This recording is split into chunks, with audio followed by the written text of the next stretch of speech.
The following is a presentation of the Hello Chicago Network.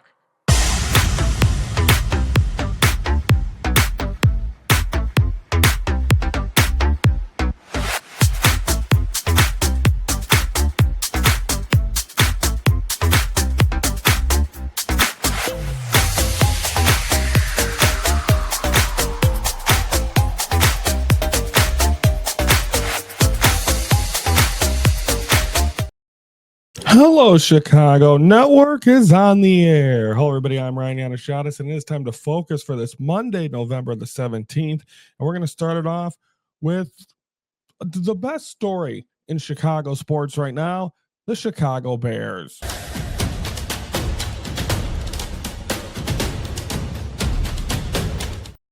In Minnesota to take on the Vikings in a game where I think the loser of this game could definitely forget about divisional opportunity. And I think even more for the Minnesota Vikings, if they lost this game, it would be very tough for them to even think playoffs already in last place. They do have the tiebreaker over the Bears after winning that game where the Bears let them win basically in week 1. But back and forth game early on, Bears had a lead. They looked good. I mean, offensively, they were playing it. I mean, it was ticky-tack where they were getting field goals once again, and then it comes down to one of the last drives of the game. J.J. McCarthy gets the touchdown, 1-point lead Vikings. Now, I told you the last 2 weeks, I text Brandon, who's, of course, on Raise the Bar TV every Tuesday and Thursday, 9 p.m. with Anthony. You'll see the promo in the first break. But I text him, season's over. This time I was confident. What the hell's getting into me? I was confident with 56 seconds left, this team was going to get down the field and at least get into field goal range. Well, Duvernay able to get that run back past the 50, then able to get in field goal range. Cairo Santos did miss a field goal earlier, so I was nervous. I was watching this with my whole family. My dad's like, he's not going to make it. He already missed one, so that made me nervous. So then he makes it. Bears win 19-17. They're now 7-3. Last year they had 5 wins. They got their 5th win on the last day of the season. This year they are 7-3. I still think the magic number is 10 to get in the playoffs. Are there still 3 wins on the schedule? Browns, even next week, the Steelers, Aaron Rodgers is out. Can they win 1 against the Packers? There's your 10. So we'll see what happens.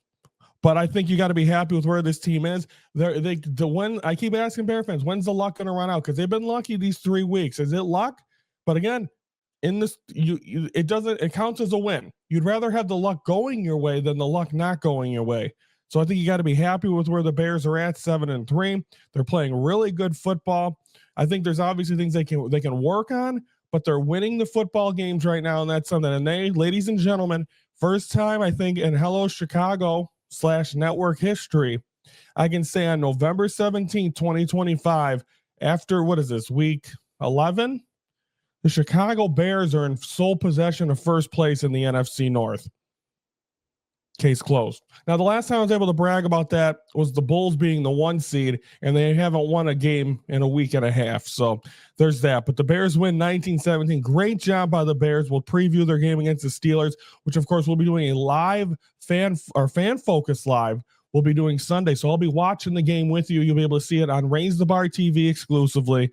If they're on Fridays or a good interplace of a show, it's on Hello Chicago Network. And I'll definitely hopefully there's a lot of good clips and positive moments, and we'll air those on the YouTube channel as well. So that's the Bears.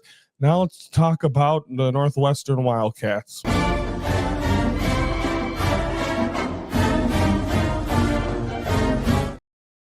Oh, Northwestern.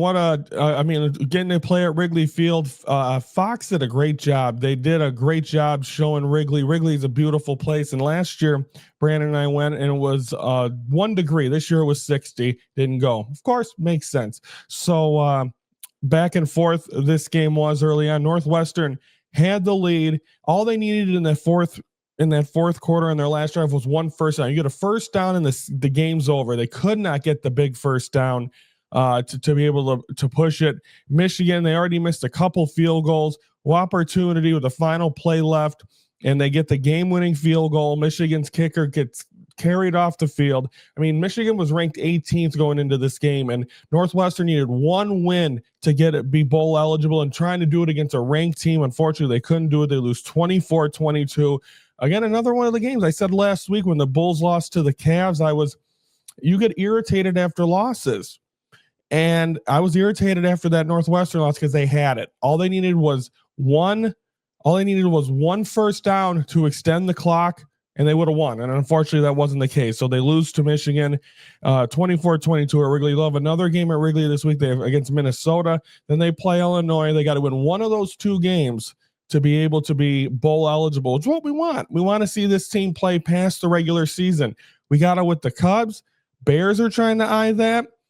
Also, the Chicago Blackhawks, which we're going to be talking about next, really early in the year, but heck, the playoffs start today. They'd be in the playoffs as well. So what the hell's going on with Chicago? They're playing great, but a tough loss for the Wildcats. Hopefully this don't demoralize their season. They lose the final two and their season's done.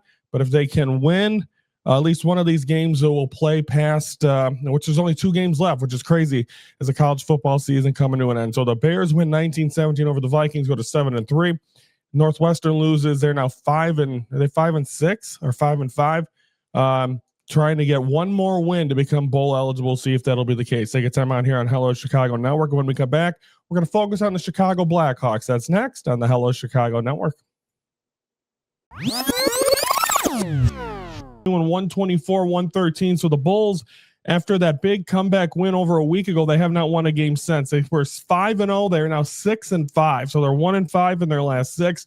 Again, no Josh Giddey in those 2 games. No Kobe White. The West Coast trip starting. Positive is it looks like Zach Collins, Kobe White, and Josh Giddey could all be back on the road trip. So it's hard. I'm not going to sit here and be crucial on a team. If this is a team that everyone's healthy and they're playing like this, then there's a reason to bitch about them, but there's not. The boys are back in town. Boys are back in town. I said the boys are back in town. Boys are back in town. And you saw right there, every Tuesday and Thursday, 9 p.m., the boys are back in town. Brandon and Anthony talk, whatever the hell they're talking about. Anthony celebrating his 40th birthday. Happy birthday to the big guy. Did Ringside Report every Saturday and Sunday. This week we'll have a warm-up for Full Gear. That'll be coming up immediately, or 4 p.m. following Hello Chicago Network on Friday, so stay tuned for that as well. The weekend Ringside Report next 2 weekends are pay-per-views, so those are always fun and you never know what to expect. So that's that. Now let's get into the Chicago Blackhawks and focus on that.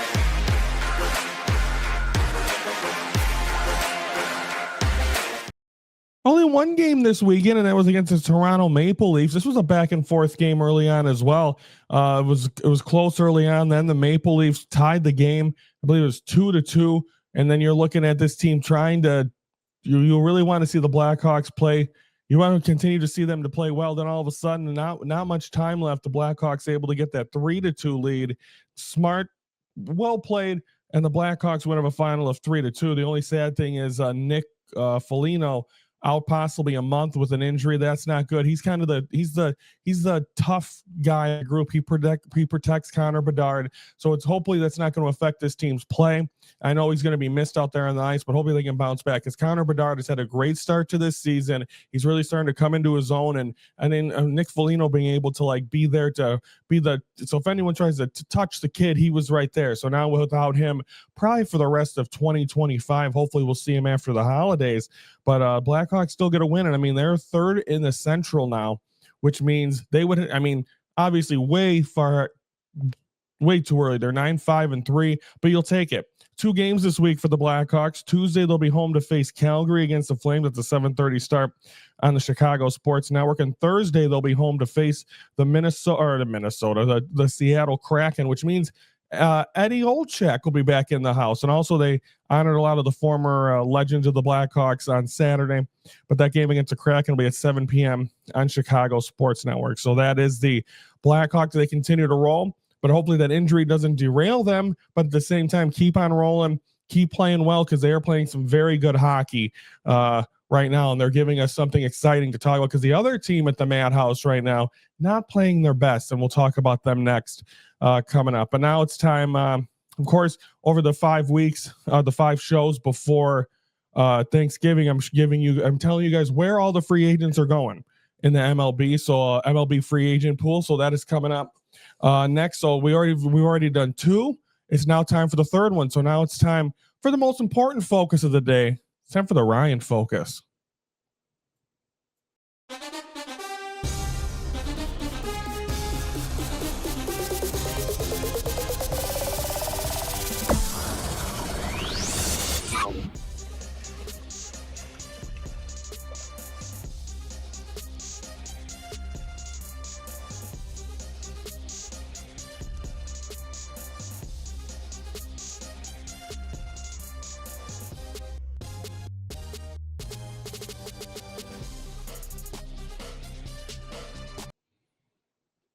So there it is, my 3rd set. And also there's already been updates. We will give you an update, the first one after Thanksgiving, as there's already been a couple of signings. The qualifying offers come into effect, I believe, and tomorrow. That's huge Cub-wise with Shodi Managa.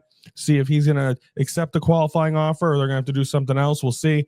But all that, and then you start to, and then the winter meetings are the first and second week in December in Orlando. So we'll probably start seeing these guys go off the board right before the holidays because a lot of players want to get them done, or it lasts till spring training. So we'll see what happens. But stay tuned for that, and we'll continue to give updates and all that as well. Also, Fan Focus Live this Sunday, Bears Steelers. Now, the one we're still going to do it because I already got all the prep done for it. It was Aaron Rodgers' probably most likely last game against the Bears, and now if he broke his left hand, doesn't look like he's going to play. But I was going to show because there's no bad moments of Aaron Rodgers. I'm sorry. So we were going to highlight all the times he beat the Bears' ass, and we're still going to do that. So that'll be the in between commercials. We'll be looking at the career of Aaron Rodgers and just all the heartbreak because it would have been so much fun to watch the Bears hopefully try to eliminate him or just beat him one time before he calls it a career. But it looks like that won't be happening. And we'll talk about more about that on Friday. But now to close out the show, it's time for let's focus on the Bulls.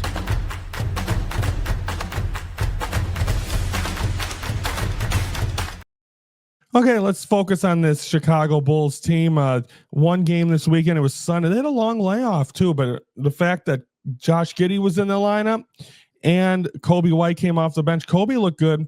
Josh Giddey looked good. Back and forth game. And I told you this, I think on Friday's show, always bet the over when the Bulls are facing Lauri Markkanen. And he went off again. He had 30 some points the last time I looked.